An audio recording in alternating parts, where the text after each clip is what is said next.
Bastian Chakravarti has gray hair and green eyes, and while he loves to be around people, he also would like to not be perceived at all.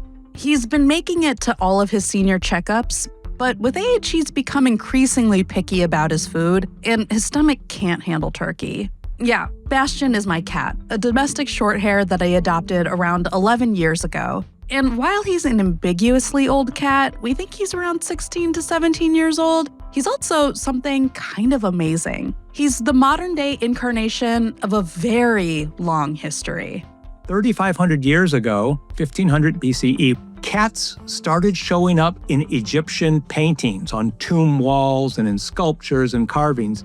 And not only were they very abundant in these representations, but it was very clear that they were domestic. They had collars around their necks, they were eating out of a food dish underneath the dining room table. That's Jonathan Lossis, a professor of biology at Washington University in St. Louis. He's also the author of The Cat's Meow, How Cats Evolved from the Savannah to Your Sofa. And the scene he painted there isn't that different from the life Bastian and many cats lead today. So how did cats end up on tomb wall paintings and living room couches? And just how domestic is my domestic cat?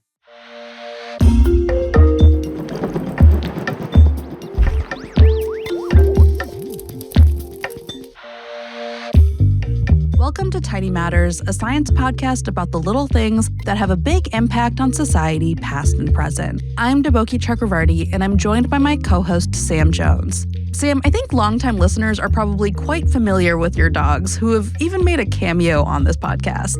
They have. Yeah. But do you have feelings about cats? So I'm going to preface this with, I am very allergic to cats, so I've never been able to properly bond with one, I don't think. But I know they can be very cute and sweet and weird, which is always fun, regardless of the animal. Yeah, I think sweet and weird is probably the perfect way to describe my cat. And, I know that sometimes we'll be preparing for an episode, and in the background, your dogs might do something that will make you wonder why they are the way they are. All the time. Yeah, right. And I absolutely have moments like that with my cat. He's friendly, but he's also shy. He's easygoing, but also picky. There's just a lot to make sense of.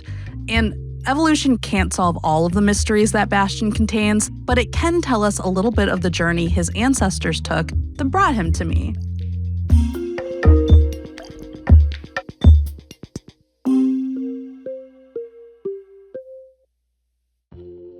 So let's go back 30 million years to what Jonathan told us is the first cat species we know of from the fossil record, Proilurus lemonensis. And based on its skeleton, it was clearly a cat. It looked a little bit different in a few ways. Its legs were a little short and so on. It was about the size of a bobcat, which is, bigger than a domestic cat, but clearly a cat.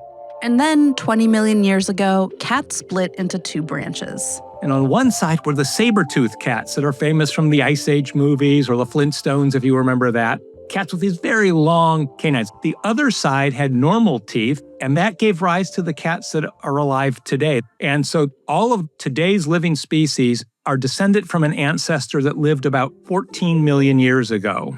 Those descendants belong to either the Pantherainae or the Felinae. The Pantherainae are big cats like lions, tigers, and leopards. And the Felinae are mostly smaller cats like bobcats, ocelots, and, of course, the domestic cat. Though this group does also include the mountain lion and cheetah. And as varied as these cats are, they're also still very much cats. I think that if any fossil species of cat walked down the street, you would have no doubt that that was a cat. The saber-tooths had these long teeth and they were kind of stocky, but they were a cat and everything else was. So they clearly have found a winning formula and stuck with it.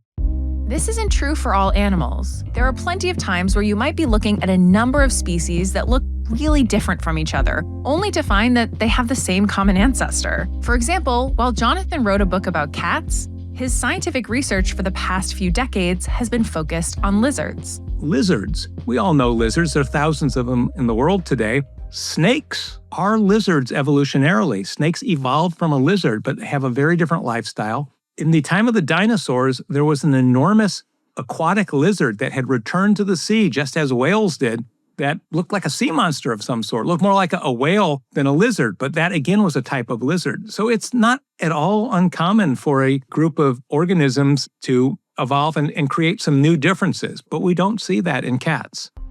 But even with all these similarities, there were a few species with an especially strong resemblance to domestic cats, the wildcats. And confusingly, in this case, wildcat doesn't refer to just any cat that lives in the wild.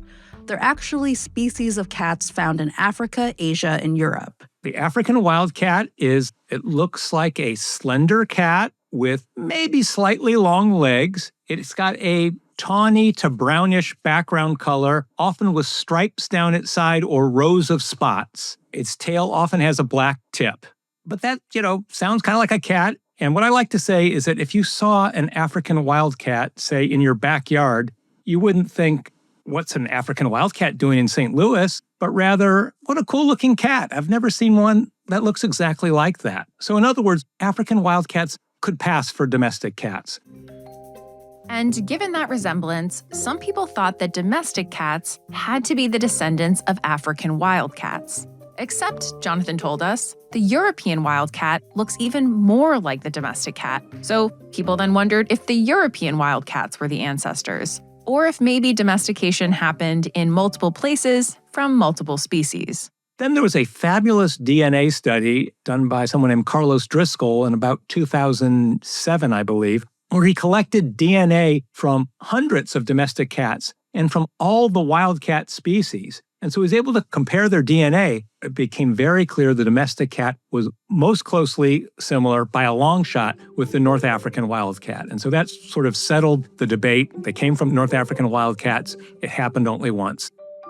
This is kind of incredible to me. There are all of these cats that look so different from one another living in homes all over the world. And they're all descended from North African wildcats, which are found in northern Africa and southwestern Asia. But when you think of the history of human movement, this starts to make sense. This area, particularly in the Middle East, is where civilization first began, the area that's called the Fertile Crescent. And that's where people first settled down, stopped being hunter-gatherers, lived a more stationary lifestyle, built villages, and they started agriculture. They started farming. The standard idea of how domestication occurred goes something like this. And I say it's a standard idea because it makes a lot of sense, but there's not actually any evidence of it. It's a very hard thing to prove. So the idea is this. When people started raising crops, being farmers, of course, what farmers do is they grow as much food as they can when the times are good, and then they store the leftover for hard times, for the winter or whatever. Well, you know what happens if you have a pile of food lying around. It attracts rodents, rats and mice. So suddenly there was this concentration of rodents living in villages. As soon as Jonathan said store the leftovers, I knew that rodents were going to come into the picture, which is gross. But to African wildcats, they were looking pretty darn appetizing. So if any were feeling particularly bold, they might have walked into the village to get to this buffet, while the timid ones would have stayed away. And if they ate more, they also potentially reproduced more. So from there, any genes that might contribute to their boldness would get passed on to the next generation, leading to more bold, people-friendly cats. And that could have led to cat-friendly people. The people probably saw what the cats were doing and were thinking, this is great. They're taking care of our rodent problem. And so they were probably nice to them. Maybe they put out a bowl of water or food or let them into their huts where it was warm and dry. And again, the boldest cats would go inside. And then people, would maybe try to pet them, or kittens are adorable. And the cats that would tolerate that would, again, get the most food, most reward. And so slowly it evolved that the cats began to associate with us. And that is probably how the domestic cat arose. Some people like to say they domesticated themselves. But just how domestic is the domestic cat? While domestication isn't some kind of scale where you can say this animal is only 63% domesticated, there are some aspects of cat domestication that stand out compared to other animals. Jonathan told us that when you look at most domesticated animals, they tend to look pretty different from their ancestors. Thinking of my dogs right now. Chunky little Boston Terrier Frenchie mixes who are literally named after foods. Yeah, exactly. Think about how different dogs, maybe Sam's potato dogs, they're pretty different looking from wolves. There's also pigs, which look really different from wild boars. You can see the resemblance, but you also wouldn't confuse them. And this isn't really the case for cats, with a few exceptions like purebred pedigreed cats. But your basic stray cat off the street, is very similar to the ancestor, the North African wildcat. Not only in their appearance, but their DNA is very similar. There are very few physical differences, and their behavior is very similar. And so that's the reason people say that they're only semi or barely domesticated, because they haven't changed very much. And that's why cats that go feral are able to survive so well. They haven't changed very much from their ancestors. There are domestic cats today that have fur colors and patterns that are harder to find on African wildcats. But otherwise, there are two key ways to tell a domestic cat from an African wildcat. They're just kind of hard to actually measure. One is the length of their intestines. Domestic cats have longer intestines, presumably because as they started hanging around people, they ate more vegetable matter, grains and so on. They're still carnivores, but the longer intestines let them digest that sort of food somewhat better. They also have smaller brains. And no, this does not mean that our house cats are dumb. This is actually very common in domesticated animals. The part of the brain that triggers the nervousness and the flight reflex gets smaller, which makes sense that animals around us need to not be flighting to react to every sudden noise or so on. It's hard to tell the size of a cat's intestines or brains just by watching them, so there are plenty of cats out there that could probably pass as either a domestic cat or an African wildcat. And it seems like these cats can't always tell the difference either.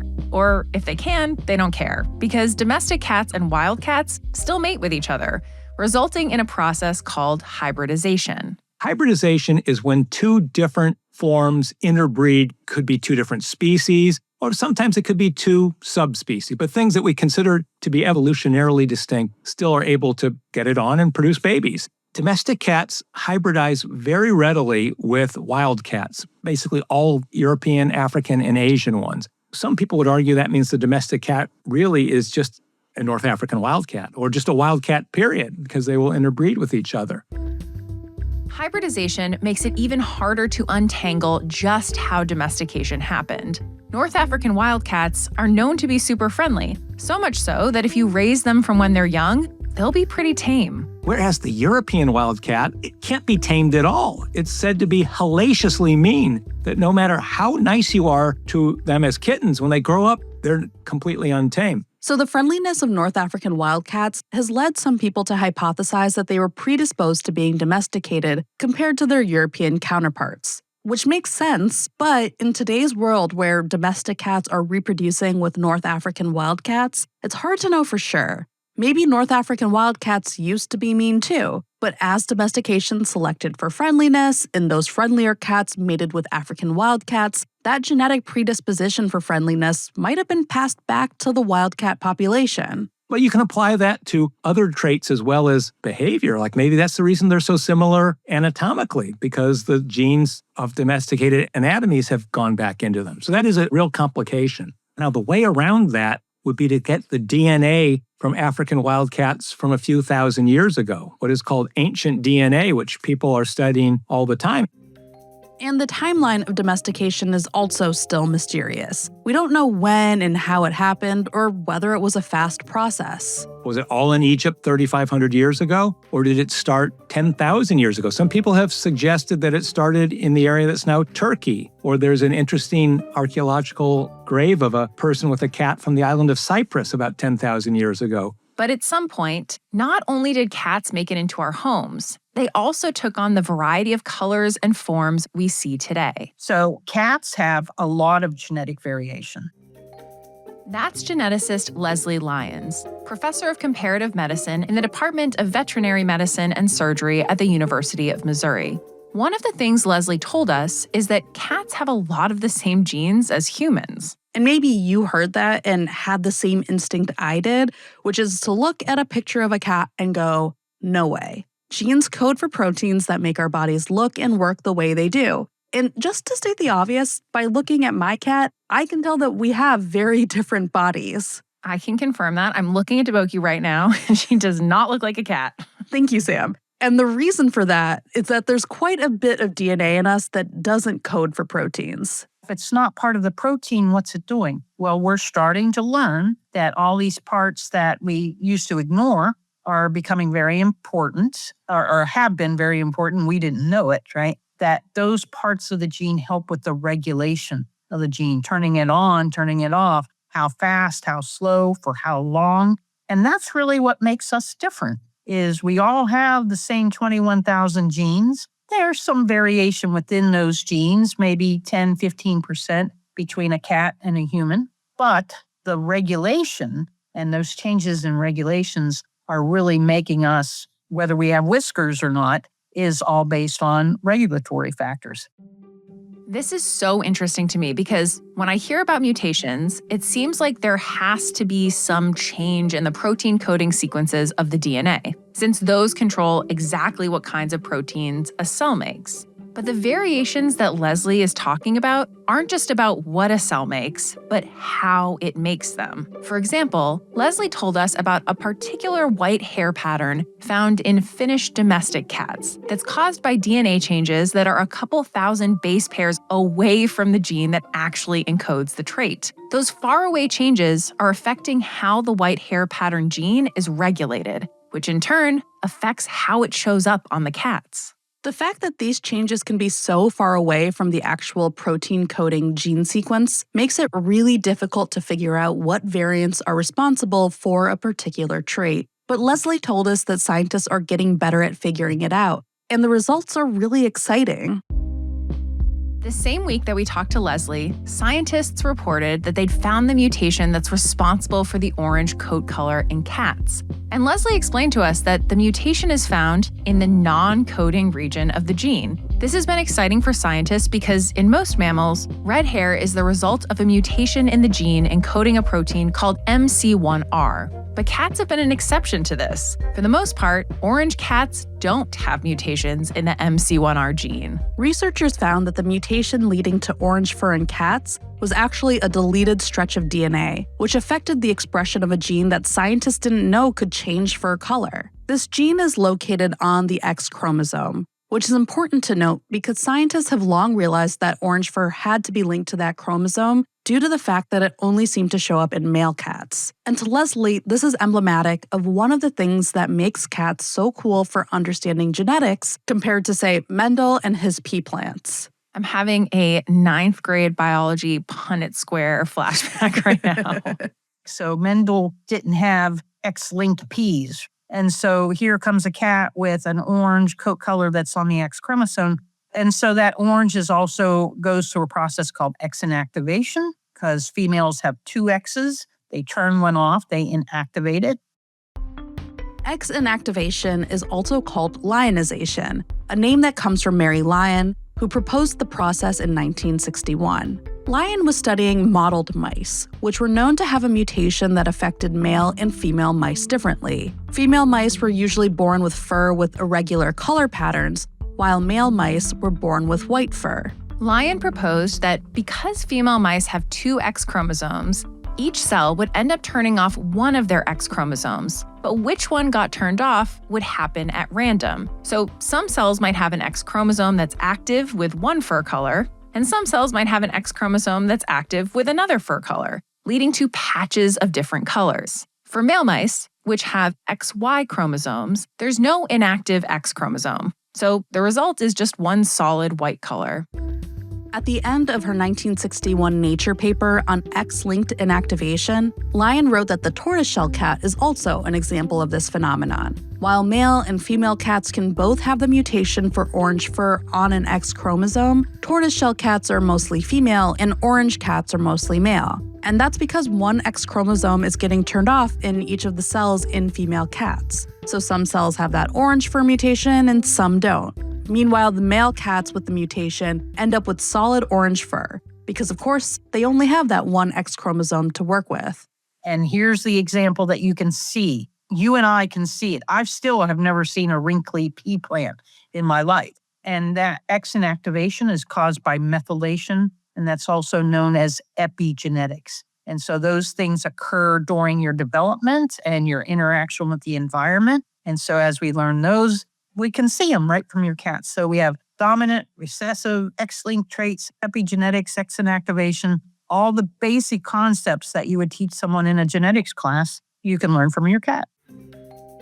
And it turns out cats are great for learning about evolution too. Despite all the time that Jonathan has spent studying lizards, when it came to teaching, he went with cats. I had this idea of teaching a class to college freshmen called The Science of Cats. And the idea was I would lure the students into the class because they like cats. And then I would teach them how we study nature, how we study biodiversity, just using cats as the vehicle.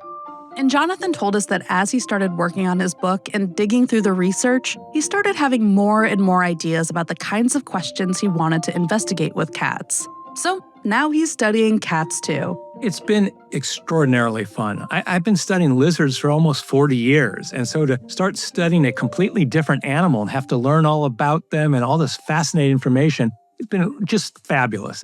Deboki, do you look differently at Bastian Chakravarti now? Yes. I mean, okay, look, I have my phone that's full of pictures of my cat, which I think is like the modern day equivalent of Egyptian tombs that are filled with cat pictures.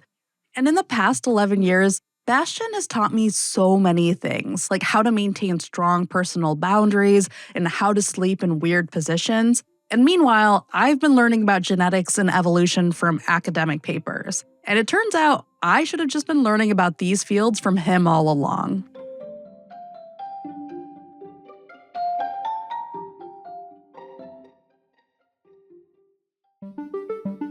Okay, tiny show and tell time. Cool. All right, Deboki, would you say that you have sensitive teeth? You've been on a teeth roll lately. I don't know what's wrong with me.